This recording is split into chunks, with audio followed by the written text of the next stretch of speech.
Hello അസ്സാം വലൈക്കും welcome to my YouTube channel. അപ്പോൾ ഇന്നത്തെ വീഡിയോ ഒരു ചിക്കൻ കറി റെസിപ്പിയാണ്. അപ്പോൾ നമുക്ക് വീഡിയോയിലേക്ക് പോകാം.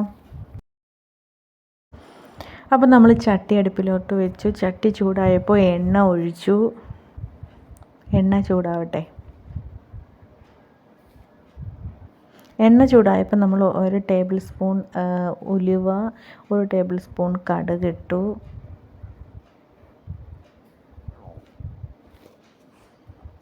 പിന്നെ സവാള ചേർത്തു. സവാള ഒരു മീഡിയം ലെവലിലുള്ള 4 സവാളയാണ് ഞാൻ ചേർത്തേക്കുന്നത്. അപ്പോൾ ഇത് നന്നായിട്ടൊന്ന് നമുക്ക് ഇളക്കി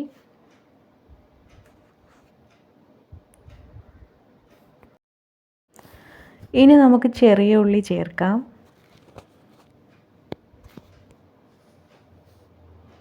നന്നായിട്ടൊന്ന് ഇളക്കി ഇനി കുറച്ച് ഉപ്പ് ചേർക്കാം. അന്നേരം പെട്ടെന്ന് അതിൽ പിടിക്കും കേട്ടോ.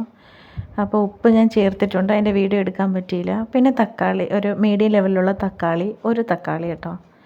ഇനി ഇതെല്ലാം കൂടെ നന്നായിട്ടൊന്ന് ഇളക്കി യോജിപ്പിച്ചിട്ട് കുറച്ച് കറിവേപ്പിലയും കൂടെ ഇടാം.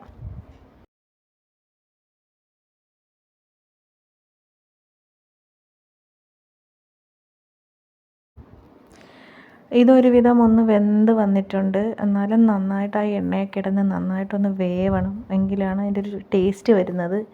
ഉള്ളിയും സവാളയൊക്കെ എത്രത്തോളം ആ എണ്ണയിൽ കിടന്നൊന്ന് വെന്ത് മൂത്ത് വരണം, അതിനനുസരിച്ചിട്ടാണ് ടേസ്റ്റ് കയറുന്നത് കേട്ടോ. അപ്പോൾ ഇനി നമുക്ക് വെളുത്തുള്ളിയും ഇഞ്ചിയും പേസ്റ്റാണ്. അപ്പോൾ അത് ചേർത്തിട്ട് ഒന്ന് ഇളക്കി നല്ലൊരു മണമാണ് വരുന്നത് ഈ ഒരു ടൈമിൽ. ഇഞ്ചിയുടെയും വെളുത്തുള്ളിയുടെയും ഒക്കെ ഉള്ളൊരു നല്ലൊരു മണമാണ് കേട്ടോ.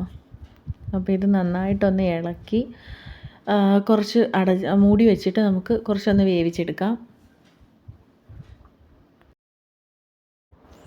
അപ്പോൾ ഇതൊരുവിധം നന്നായിട്ടൊന്ന് വെന്ത് ഒരു തക്കാളിയും സവാളയും ചെറിയ ഉള്ളിയൊക്കെ നന്നായിട്ടൊന്ന് വെന്ത് ഒരിതായിട്ടുണ്ട്. അപ്പോൾ ഇതിൻ്റെ ഇടയ്ക്ക് ഞാൻ മഞ്ഞൾപ്പൊടിയും കുരുമുളകും ചേർത്തിട്ടുണ്ടായിരുന്നു. അപ്പോൾ അതിൻ്റെ വീഡിയോ എടുക്കാൻ പറ്റിയില്ല. മഞ്ഞൾപ്പൊടി 1/2 ടേബിൾ സ്പൂണും കുരുമുളക് 1 ടേബിൾ സ്പൂണും ചേർത്തു. അത് കഴിഞ്ഞിട്ട് മല്ലിപ്പൊടി ചേർത്തു. മല്ലിപ്പൊടി ഒരു 2.5 ടേബിൾ സ്പൂൺ മല്ലിപ്പൊടിയാണ് ഞാൻ ചേർത്തത്. എന്നിട്ട് നന്നായിട്ടൊന്ന് യോജിപ്പിച്ച് ഇളക്കി അതിന് ശേഷം മുളക് പൊടി ചേർത്തു. മുളക് പൊടി 2 ടേബിൾ സ്പൂണേ ചേർത്തോളൂ. നല്ല എരിയുള്ള മുളകായതുകൊണ്ട് 2 ടേബിൾ സ്പൂണേ ചേർത്തിട്ടുണ്ടായിരുന്നുള്ളൂ. ഇത് നന്നായിട്ടൊന്ന് ഇളക്കി ഇതിൻ്റെ ഒരു പച്ച മണം മാറുന്നത് വരെ ഒന്ന് ഇളക്കി യോജിപ്പിച്ചു. അതിന് ശേഷം ചിക്കൻ പീസുകൾ ഇട്ടു. ആ മസാലയിലിട്ട് നന്നായിട്ടൊന്ന് ഇളക്കി മസാലയിൽ പിടിക്കുന്നത് വരെ ഒന്ന് ഇളക്കി യോജിപ്പിച്ചതിന് ശേഷം ഒന്ന് അടച്ചു വെച്ച് ഒരുവിധം ഒന്ന് ആ ഒരു തീയിൽ കിടന്ന് വെന്തതിന് ശേഷം മാത്രമേ ഞാൻ വെള്ളം ചേർക്കാറുള്ളൂ. ഇതിൻ്റെ ഇടയ്ക്ക് ഞാൻ ഗരം മസാല ചേർത്തിട്ടുണ്ടായിരുന്നു. അതൊരു 1/2 ടേബിൾ സ്പൂൺ ഗരം മസാല ചേർത്തിട്ടുണ്ട്.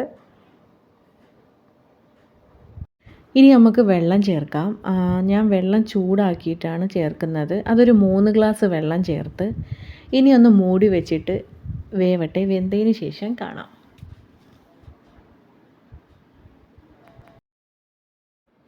അപ്പോൾ നമ്മുടെ ചിക്കൻ കറി റെഡി ആയിട്ടുണ്ട്. അപ്പോൾ വീഡിയോ ഇഷ്ടപ്പെട്ടാൽ വീഡിയോ ഫുള്ളായിട്ട് കണ്ട് ഒന്ന് സപ്പോർട്ട് ചെയ്യുക, സബ്സ്ക്രൈബ് ചെയ്യുക, ലൈക്ക് ചെയ്യുക, കമൻറ്റ് ചെയ്യുക. ഇൻഷാ അല്ലാഹ് മറ്റൊരു വീഡിയോയുമായി നമുക്ക് വീണ്ടും കാണാം. അസ്സലാമു അലൈക്കും.